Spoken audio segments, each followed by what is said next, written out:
Today I choose to follow you. Good morning. It's Tuesday, the 31st of May.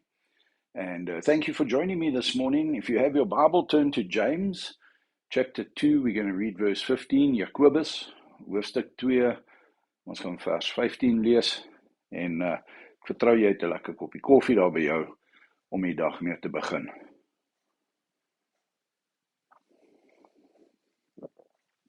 Baie lekker koffie die. I want to share with you a thought that hopefully encourages you, hopefully inspires you, maybe challenges you, maybe confronts you.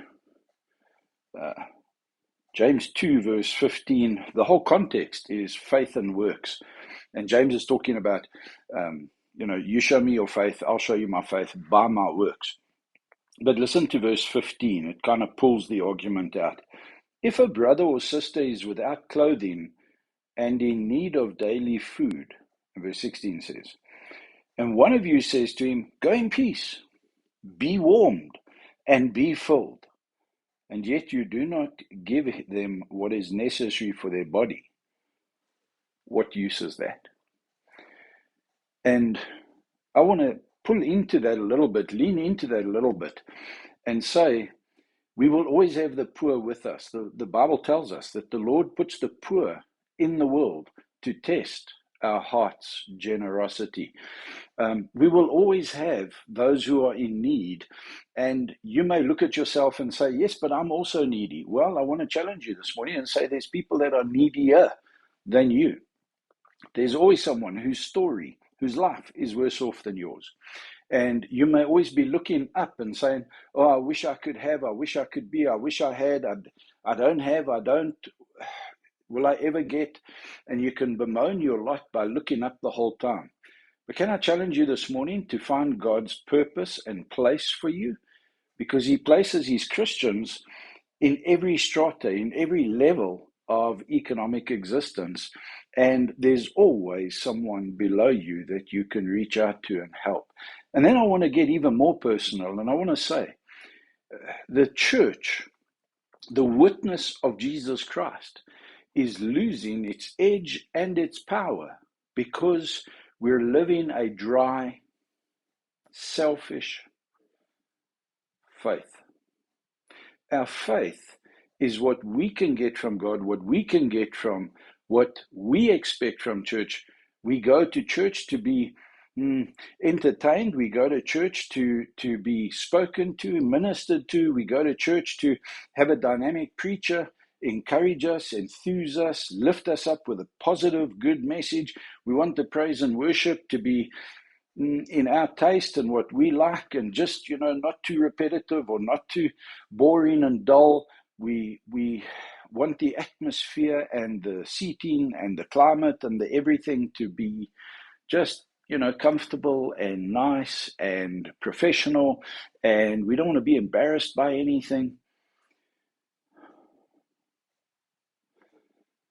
And our faith is basically lived out in our church attendance when it suits us.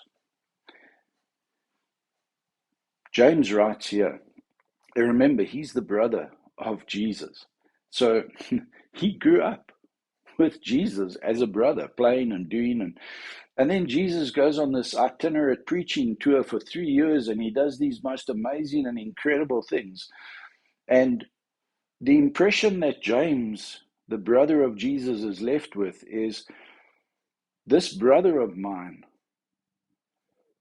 left my mother, left us children, siblings, and he went into the world, and man, did he make a difference. He put action, he put feet, he put hands, he put deeds, works to that which he was preaching. And that's what gave him authority. That's what gave him the ability to preach the way he did and say the things that he did. And when people listened to him, they said, this man teaches with such authority. Not like the rabbis of the day. And I want to say to you, COVID and coming out of COVID, have we not become just a little bit apathetic? Have we not just become a little bit selfish where we managed to survive on our own and now we have our own mentality? We're not looking up, we're not looking out, we're not seeing the need in other people's lives. And in the process, the faith that Jesus gives us to believe in Him to make a difference, that difference isn't being made because we've become, in a sense, a little bit inward focused and self-focused. I know that around the world, the statistics coming out of churches is that there's less volunteers, there's less people getting involved in the ministry of churches and of faith around the world. I hear that people are not as eager to get involved in voluntary help systems around the world. And I want to say this morning, what does it help if someone who doesn't have clothes and has an empty belly, and we say to them, go in peace, go be warmed, and go be fed, and yet we do not give them what is necessary for their body? What use is that? What use is a Christianity? What use is a faith? What use is a Bible verse if someone is freezing cold or someone is extremely hungry? So don't just look up and look at what you don't have. Look down and see what you can share with others this day.